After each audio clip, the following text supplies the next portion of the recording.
Entendendo a redação e as competências. Shall we begin? A redação das provas do Enem, e essas dicas servem também para os outros vestibulares, são avaliadas a partir de critérios de 5 competências para a produção do texto. Vejam quais são elas. Fonte www.portal.mec.gov.br. Dominar linguagens.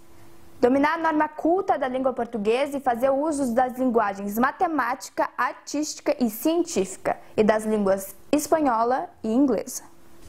Nessa competência, espera-se que o autor faça a escolha da linha de condução adequada à produção do texto. Será considerada a construção gramatical do texto, a utilização da forma culta, que consiste em concordância, regência, pontuação, ortografia, enfim, tudo o que diz respeito à parte formal da redação. Compreender fenômenos. Construir e aplicar conceitos das várias áreas de conhecimento para a compreensão de fenômenos naturais, de processos históricos geográficos, da produção tecnológica e das manifestações artísticas. Essa competência exige do candidato a compreensão do tema e a sua adequada problematização.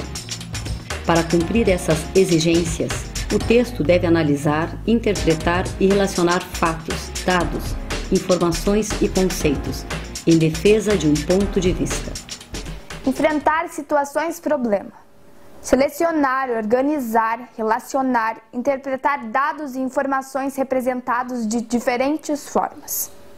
A terceira competência avalia a forma com que o autor seleciona, organiza e relaciona os fatos exigidos na competência 2, sempre atentando para a defesa de sua perspectiva. Construir argumentação.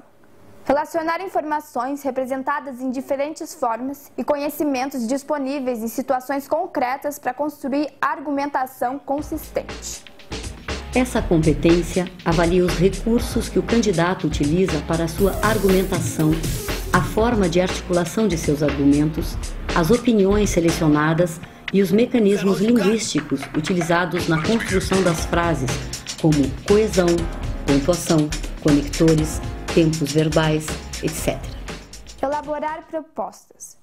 Recorrer aos conhecimentos desenvolvidos na escola para a elaboração de propostas de intervenção solidária na realidade, respeitando os valores humanos e considerando a diversidade sociocultural. A última competência para a construção da redação verifica a capacidade do autor em solucionar a problemática desenvolvida ao longo do texto. Avalia também a proposta apresentada em torno do texto, ou seja, a diversidade dos pontos de vista apresentados. Já entendi!